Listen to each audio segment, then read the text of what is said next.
సంధ్య theatre తొక్కిసలాట మహిళ రేవతి మృతి కేసులో సినీ నటుడు అల్లు అర్జున్ కి తెలంగాణ హైకోర్టు 4 వారాల మధ్యంతర బెయిల్ ఇచ్చింది. అంటే జనవరి 21 వరకు ఆయనకు బెయిల్ ఉంటుంది. అయితే తెలంగాణ పోలీసులు ఆయన బెయిల్ రద్దు కోసం ఇవాళ హైకోర్టులో పిటిషన్ వేయబోతున్నారని తెలిసింది.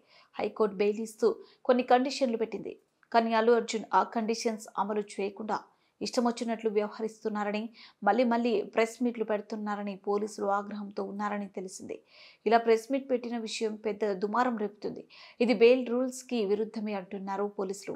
అల్లు అర్జున్ డిసెంబర్ 21న రాత్రి 8 గంటలకు తన ఇంటి దగ్గర ప్రెస్ మీట్ పెట్టి సంధ్య థియేటర్లో తాను సినిమా చూసేటప్పుడు తన దగ్గరకు ఏ పోలీసులు రాలేదన్నారు.